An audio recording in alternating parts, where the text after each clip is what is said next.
ნიკამელია ნაციონალური მოძრაობის ლიდერი არის სტუდიაში ჩვენთან სტუმრად მოგესალმებით და მადლობა სტუმრობისთვის. პირიქით მადლობა მოწვევისთვის. აი დავიწყოთ წერილით, ეს არის რიგით მესამე წერილი კახარიას მისამართით, რითხსნით ასეთ გააქტიურებას, რადგან ვერ ვიტყვით რომ კომუნიკაციის ნაკლებობა ოცნების მხრიდან დასავლურ პარტნიორებთან ან სამხრივი ინფორმაციის ბრალია და ასე შემდეგ. აი რატომ გააქტიურდნენ ასე? თქვენ თქვით, თქვენ შესავალ სიტყვაში რიტორიკულად დასვით შეკითხვა, კარგავს თუ არა სახელმწიფო მოკავშირეების ხარდაჭერას. არა, პირიქით. რომ არ კარგავს, ეს წერილებიც ცხადყობს. ეს წერილები, განცხადებები, რომელიც პირველად არ არის მოთხრობილი შინაარსი ამ განცხადებებში, შოა ახალი ვერაფერი ვერ გავიგეთ, უბრალოდ დასულდა შობა, ახალი წერილი დღესასწაულები და აქტიურად შეუდგნენ ჩვენი სტრატეგიული პარტნიორები მუშაობას და არ დაახანა არაერთმა განცხადება. თორე ეს განცხადება დიახ პირდაპირ პროპორციულად ასახავს ხარდაჭერას ქართული სახელმწიფოსი და რის შემდეგ დაიწყო განსაკუთრებით ეს მთელი კასკადი სახელმწიფოსი და არა ხელისუფლების. რა თქმა უნდა ეს 20 ასე იყო. როცა ნაციონალური მოძრაობა იყო ხელისუფლებაში, როცა მანამდე კიდე მოქალაქეთა კავშირი იყო, ახალ ქართული ოცნება, ანუ სახელმწიფო არის პარტნიორი ჩვენი სტრატეგიული პარტნიორების პირველ რიგში, ხო? დიახ. რა თქმა უნდა მნიშვნელოვანია ხა ვინ განასახიერებს ხელისუფლებას და რა ძალა ამოსული ამ მართვის ადავეებთან. თუმცა რის შემდეგ დაიწყო კასკადი მთელი წყება ამ განცხადებებისა. მას შემდეგ რაც არაერთი შეხვედრა გაიმართა ამერიკის შეერთებულ შტატებში, ევროპის სხვადასხვა პოლიტიკურ ცენტრებში, ქვეყნებში, ქართულ ოცნებასა და ჩვენ სტრატეგიულ პარტნიორებს შორის. და როდესაც ეთქო დარწმუნდნენ, მე დარწმუნებული ვარ ამაში, ჩვენი პარტნიორები, რომ ეს საკმარისი როგორც ჩანს მათთვის არ აღმოჩნდა, მათ ჩათვალეს და დასკვნა ასეთი გააკეთეს, გადავიდნენ უფრო მკაცრი ზომების მიღებაზე და ეს არ არის ის სტადია, ის ეტაპი, ის შემთხვევები, როდესაც ხშირად ჩვენ ქვეყანაში საუბრობდით, რომ ევროპა აღშფოთ და ევროპა შეშფოთ და მე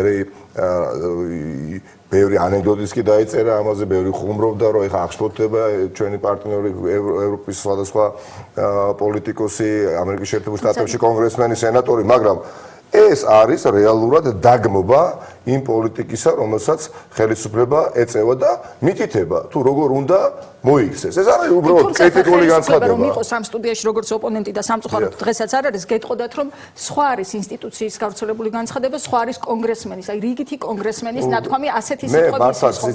სახელმწიფო დეპარტამენტის პოზიცია არის სახელმძღვანელო, ასე გითხრეს, წინა წერილების დროს სხვა კრიტიკული განცხადებების დროს. კრიტიკულ სახელმწიფო დეპარტამენტის განცხადებაც იყო. თუმცა ანუ ამ წერილის შინაარსი აძლევს ქართულ ოცნებას იმის თქმის უფლებას, რომ ეს ხელისუფლებას კონგრესმენის, აი 400-დან 5 კონგრესმენის პოზიცია. ხო, აი განცხადება გაავრცელა ეხა ერთ-ერთმა პროსახელისუფლებო ტელევიზიამ და როგორც ჩანს ეს ექნებათ მესეჯ ბოქსში მთელ ხელისუფლებას, რომ 425 კონგრესმენისგან მხოლოდ 4 აკრიტიკებს ქართულ ოცნებას. ნუ ამით რას ნიშნავს? რა სიგნალს აგზავნებს ხელისუფლება ამერიკის შეერთებულ შტატებში ან ჩვენ სტრატეგიულ პარტნიორებთან? როდესაც ისინი საუბრობენ, რომ ეს არის ცალკე აღებული კონგრესმენების პოზიცია, მე ვფიქრობ, კიდევ უფრო მძიმე მდგომარეობაში იგდებენ თავს ხელისუფლებაში და რა თქმა უნდა, ამას კიდევ უფრო მეტად მკაცრი განცხადებები მოყვება, მაგრამ ეს განცხადებები ასე უსასრულოდ ვერ გაგრძელდება ნამდვილად. ჩვენ კარგად უნდა გვახსოვდეს, რომ აქ საქმე არ ეხება ცალკე აღებულ კონგრესმენის სახელს და გვარს, რომელიც ხელს აწერს ამ განცხადებას, ხახნო. ესენი არიან ჩვენი უპირველესი სტრატეგიული პარტნიორები, რომლებიც შეწუხებულნი არიან მთელი რიგი მიმართულებით, როგორც ქვეყანაში განვითარებული პოლიტიკური პროცესის, ასევე ეკონომიკური პოლიტიკის. დავაბრუნებ კითხვას, რომ სტრატეგიული პარტნიორის პოზიცია იტყვენ, რომ არის სახელმწიფო დეპარტამენტის განცხადებაში, სადაც არის ხელჩასაჭიდი ოცნება. მე არ მახსენდება, არ მახსენდება 8 წლის განმავლობაში გულახდილად არ მახსენდება არც ერთი ჩემის აზრით, ჩემი შეფასებით არ მახსენდება არც ერთი გონივრული პასუხი ქართული ოცნების მხრიდან, ან არც ერთი აღიარება, რომ დიახ, აქ რაღაცა პრობლემაა და მოდი გამოვასწორებთ. არ მახსენდება რა, ნამდვილად არ მახსენდება და რა გასაკვირია, როდესაც ეს ადამიანები თავის მართლების რეჟიმში არიან ამდაგვარად. ახლა აი ამ თელმა წარღვნამ საერთაშორისო ასე ვთქვათ არენაზე, რომელიც დაატყდა ქართულ ოცნებას, ხო? წარღვნა წამოვიდა, ხო? საერთაშორისო პოლიტიკური წარღვნა, რომელიც აუცილებლად წაალეკავს ვიძინა ივანიშვილი არ არის ნოე გადარჩა იმ კიდობაში, მაგრამ ვიძინა ივანიშვილი ვერ გადარჩება პოლიტიკურად იმ შუშის სასახლეში. და აი ამ ყველაფერს, აი ამ მასშტაბის კრიტიკის ფონზე კიდევ უფრო ჩემი შეფასებით სჩანან კომიკურებად ქართული ოცნების აი ეს ლიდერები. კომიკურია, ვინაიდან იცით რატომ? საარჩევნო სისტემაზე შენ როდესაც გაკრიტიკეს მთელი თავისუფალი სამყარო, მთელი ცივილიზებული სამყარო. ის არის შენი გულშემატკივარი და შენ ამით გიგზავნის გზავნილს ჩემო ბატონო თუ გინდა რომ შენი არჩევნები 2020 წელს შენი არჩევნები 2020 წელს იქნეს ცნობილი ლეგიტიმურად მათ შორის ჩვენს მიერ რა თქმა უნდა ხალხმა უნდა ჩათვალოს ლეგიტიმურად ეს არჩევნები მაგრამ მოდით ასევე გულწრფელები ვიყოთ ჩვენი სტრატეგიული პარტნიორების პოზიცია და შეფასება არჩევნების დღეს და მომდევნო დღეებში არჩევნებთან დაკავშირებით არის უმნიშვნელოვანესი ისინი განსაკუთრებით იძლევიან ლეგიტიმაციას ამ კონკრეტულ წერილში რა იყო ახალი რით იყო ეს განსხვავებული იმიტომ რომ თქვათ წინა წერილში სენატორ მაკუინის წერილში იყო ხელჩასაჭიდი რომ ეს ლობისტის დაწერილია ფრონტერასთან მიმართებაში აი ამ შემთხვევაში ეს წერილი რითია გამორჩეული სხვა წინა წერილებისგან მე პირადად მომეჩვენა რომ ტონი ვთქვათ გამკაცრებული იყო უკაცრებია გამკაცრებული იყო ტონი და ეს ტონი კიდევ უფრო გამკაცრდება სიახლე არის ის რომ სიხშირე როდესაც მატულობს მსგავსი განცხადებების გაკეთებისა ეს არის ზვავი რომელიც უახლოვდება ქართული ოცნების ხელისუფლებას ახლა ამ ხელისუფლებას მართვის ადრეს ვერავინ ჩაეჭიდება ვერავინ ვერც ბიზინა ივანიშვილი და ვერც ვერავინ კიდე თუ კი ვინმე რაიმეს წვეც გამორიცხულია ხახტო მთელი ცივილიზებული სამყარო დაიპირისპირა. ნუ კარგით ოპოზიცია არა ქვეყანაში შიგნით. კარგით სამოქალაქო სექტორი არა, კარგი მედიის წარმომადგენლები რომლებიც აშუქებენ ობიექტურად ამბებს არა, ისინიც არიან სუბიექტურები. კარგი კონგრესმენები არიან სუბიექტურები, კარგი ევროპარლამენტარები არიან სუბიექტურები. ვინ არის უბრალოდ ქართული ოცნების მოკავშირე? მე სიმართლე გითხრათ, აღარ ვიცი. ვინ არის ქართული ოცნების მოკავშირე? ვინ? უბრალოდ აღარ დაჩათ ეს მოკავშირე და მე არ მისვრის. შტატებთან პარტნიორობა არის უმაღლეს საფეხურზე, ეს არის მთავარი გზავნილი ოცნების და კიდევ ერთხელ შეგახსენებთ სახელმწიფო დეპარტამენტს, რომელსაც ეყრდნობიან. არაფერი არ გადავიდეთ შიდა პარტნიორთან. არაფერი ემუქრება თამარ. გამორიცხულია აქ ვიყოთ ძალიან შვიდად.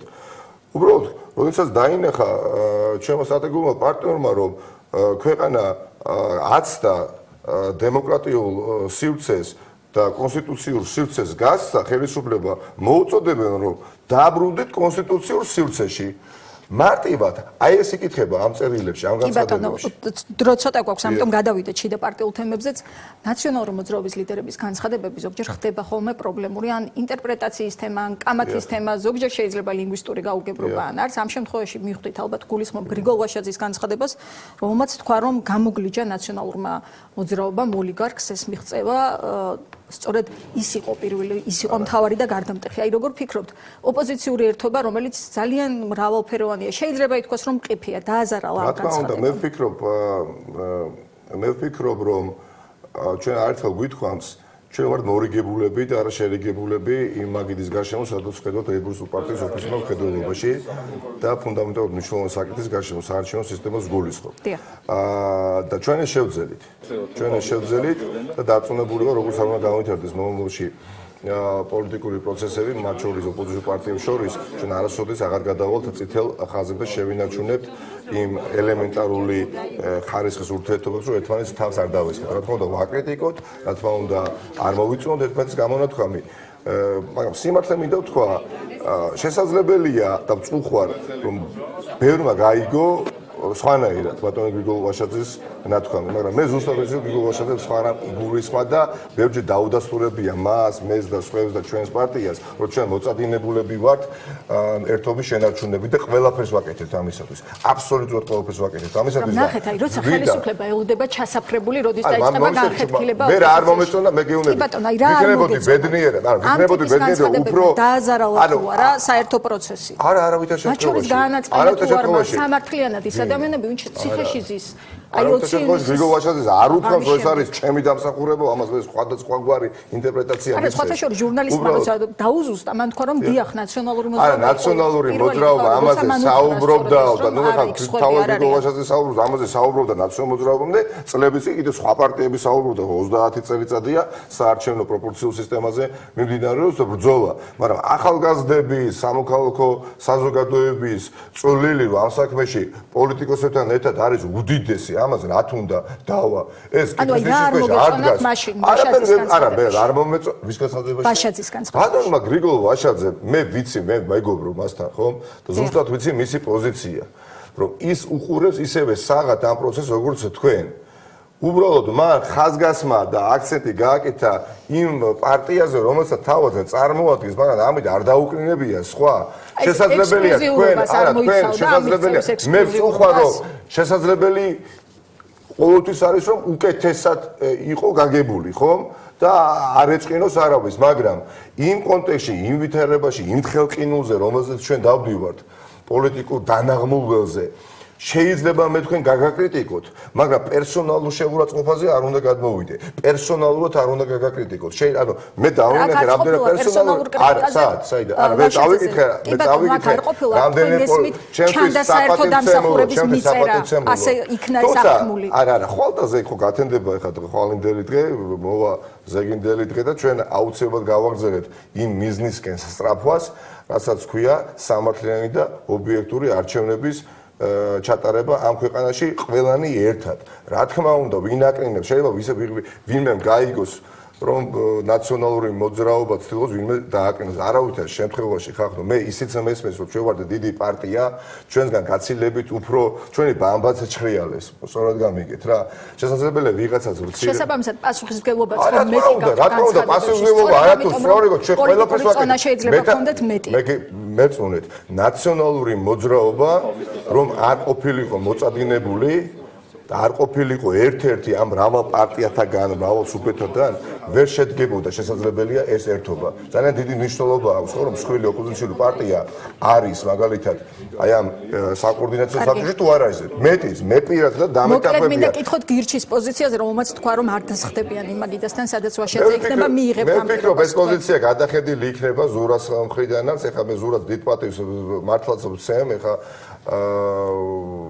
ნიჭიერი ადამიანია, მაგრამ ვფიქრობ, შესაძლოა გუწფელად მჯერა რომ მას უბრალოდ ეწყინა, მაგრამ გუწფელად ასევე მჯერა რომ ორჯერ შესაძლებელია დაფიქრებულიყო პერსონალურ შევაწყობას სანამ მიაყენებდა, იმიტომ რომ ეს ხელს არ უწყობს პროცესს რომელიც უნდა დასრულდეს გამარჯვებით, ხო? არავის არ ემახსოვრება 2 და 3 წელიწადში რომელიღაცა ცალკე აღებული ტელევიზიის ეთერში რომელიღაცა ლიდერმა რა განცხადება გააკეთა თქვენთვის ან ჩემთვის ბოლომდე მიუღებელი, მაგრამ შედეგი რა იქნება? აი ეს შედეგი ნამდვილად ემახსოვრება შესაძლებელია ძალიან ბევრ თაობას. შედეგთან დაკავშირებით უნდა კითხოთ სხვა განცხადებაზე. ამ ყიფე ერთობას უნდა გაუთხილოთ და კიდევ ერთხელ ვამბობ, ჩვენ მორიგებულები ვართ. უნდა გაუთხილოთ ეს მორიგებულება მსხვილი პარტია.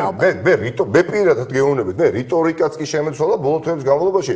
ზოგჯერ ჩემ თავში ვიჭერდი, რომ ეთერი რო დავთავრდებოდა, ისე გამოვდიოდი, რომ ნაციონალურ მოძრაობაზე ერთხელ ვერ არ ვახსენებდი და მუდმივად საუბრობდი გაერთიანებულ პოზიციაზე, ფართო კოალიციაზე, ასე შემდეგ. გასაგებია თქვენი პოზიცია. ჩვენ ეს საქმით დაგვიმტკიცებია, ხახდო. მიხეილ სააკაშვილის განცხადებაზე არის აუცილებელი ყველას გვიყვარდეს ერთმანეთი ოპოზიციაში და არც გვიყვარს, ასისულელია. გასაგებია. უბრალოდ მნიშვნელოვანია მორიგება და არა შერიგება, ასე თქვით, გასაგებია ეს ფორმულა. სააკაშვილის განცხადებაზე მინდა კითხოთ, რომ მოცივნის სკიპზე იყო და ივანიშვილის ხელისუფლება დაემხობოდა. მაშინ როცა თქვენს წინააღმდეგ მიდის საქმე სწორედ ძალადობის ორგანიზების ბრალდებით, როგორ ფიქრობთ ამ ტიპის განცხადება? ის წისქულზე დაასხაწყა. არა, მე შესაძლებელია ხა ისეთი რამ თქვი, რომ ვიღაცა პროკურატურაში ჩემს საწინააღმდეგო თუ ჩემი კოლეგის საწინააღმდეგო გამოიყენოს, ხო? ეხლა მიხეილ სააკაშვილს სულ სხვა რამ იგულისხმება და მე მახსოვს და ვიცი რომ ბევრ პოლიტიკოს უთხოვს დაახლოებით იგივე. რომ პრობლემები შეუქმნა, თარგმანი გჭირდება სააკაშვილის არა, მე ვიცი რა თქვენ გაინტერესებთ კითხვა ისმევა და გიპასუხოთ. აი, სულ სხვა რამ იგულისხმას ამბობთ უკვე მე რამდენად. არა, იგულისხმა. აი, ეს თარგმანი რომ საჭიროა, ხო, და კითხვის უპასუხო უნდა დავცე. არის თუ არა პრობლემა? დიახაც. პრობლემა რაშია? იმაში რომ ბიძინა ივანიშვილმა რეალურად მოაწყო ის დღე, რაც მოაწყო. იმაშია პრობლემა, როდესაც 2 დღით ადრე ძალიან ბევრი პოლიტიკოსი იქნებოდა ეს ევროპული საქართველოს ნაციონალური მოძრაობა, აქციებიც კი გვაქვს მოწყობილი. პრეზიდენტის სასახლესთან აქცია გაიმართა. მართლა გეუბნებით, წინა დღით ეგ ბევრ შეიძლება არ გახსოვთ. კარგი, რა იგულისხმება სააკაშვილმა აქცია გავმართეთ სალომე ზურაბიშვილის პრეზიდენტის სასახლესთან, ყოფილ პრეზიდენტის სასახლესთან, გავრილოვი იქ იყო და ვუთხარით და გავაპროტესტეთ ის, რასაც ვფიქრობდით, რომ არის გასაპროტესტებელი და მეორე დავრილო ვიჩასვეს და ეს ვიცით, რა იგულისხმა არ დაგასრულებინეთ, რა იგულისხმა სააკაშვილმა თუ დამხობა თქვათ რომ ეს არ იყოს სწორი სიტყვა, შეეძლო გაცილებით ნაკლებ სადავო ლექსიკით გამოეხატა აზრი. რა დამხობა და ნუ მან ალეგორიულად იგულისხმა რომ იძინა ივანიშვილმა ქართველი ერის აბსოლუტური უმრავლესობისთვის ჩაიდინა მიუღებელი რამ ჩასვა გავრილოვი პარლამენტის თავმჯდომარის სავარძელში, სადაც დამოუკიდებლობის ქვეყნის დამოუკიდებლობის აქტი გამოცხადდა და ეს ნიშნავდა ძალიან ბევრისთვის პირად შეურაცხყოფას და სულში შეურაცხყოფას და ამიტომაც გამოვიდა 10,000 საქართველოს მოქალაქე და მართლაც ბიძინა ივანიშვილმა არაფერი არ გააკეთა მთელი საათების განმავლობაში რომ ეს ვითარება განემუქდა და მეტიც ირაკლი კობახიძეს განცხადება გააკეთებია ბაქოდან რომ ის ასად არ გადადგება თუმცა სადღაცა პროტოკოლის პირდაპირ მნიშვნელობით აქ არ იგულისხმებოდა პროტოკოლის სამსახურის თანამშრომლის ბრალდება ყოფილა ამან აღაშფოთა მე იქ ვიდექი ხო კი ბატონო, აი და ძალიან მოკლედ ბოლო კითხვა შავსიაზე რაღაც თითქოს შეფერხდა ეს პროცესი და აქაც ხომ არ მიხვდა პარტია ერთობა. არა, არის რამდენ ხუთეულამდე ხართ მისულიან. მომეჩვენა რომ ხომ არ მიხვდით რომ ამით მიეცით არგუმენტი ხელისუფლებას რომ პარტია ემზადება რევანშს. პირიქით, მე ჯერ სიმართლე გითხრათ, შავსიაში რას გულისხმობთ ხალხო? გიორგი რურუას ვინც იარაღი ჩაუდო, ამათი სახელები და გვარები ჩემ სოციალურ ჩემ პირად Facebook ვერზე დავდები ფოტოები. თელმა მაქსიმალურად საზოგადოებამ უნდა იცოდეს ვინ არის ის ხუთი ადამიანი. ვინ არის ის ადამიანი, ვინც ირაკლი ოქრუაშვილის მეგობარს, სანამ ირაკლი ოქრუაშვილს არაფრის გამოჩაზრდა ციხეში იარაღი ჩაუდო. ეს ასევე არის შიდა მოხმარების დოკუმენტი. ყველამ თქვენმა ოპერატორმაც, გარეთ მაღაზიაში ვინც მუშაობს, გამყიდველად იმანაც უნდა იცოდეს ვინ არის ის ადამიანი, ვინც დღეს ირაკლი ოქრუაშვილს ჩაუდებს იარაღს, სხვა გიორგი რულას ზეგ შესაძლებელია თქვენც ჩაგიდოთ. ამიტომ მე ვფიქრობ რომ გინდა შავისია და არ ვქით ამათ, გინდა ყვითელი და გინდა ვარდისფერი. დიახაც, როდესაც შენ ზონდერი თავს გესხმის და ამ ზონდერების, ამ მოძალადე პოლიციელების სახელი და გვარები არ ვიცით ქვეყანაში და ვიცით მხოლოდ გახარია და გომელაური შინაგან საქმეთა მინისტრი თითქოს მეტი არავინ არ არსებობს. გადავაჭარბეთ დროს დიდი მადლობა, მაინტერესებდა გრძელდება თუ არა სიაზე მუშაობა, მივიღე პასუხი. მადლობა სტუმრობისთვის. ნიკა მელიას ნაციონალური მოძრაობის ლიდერს უსმენდით პირდაპირ ეთერში.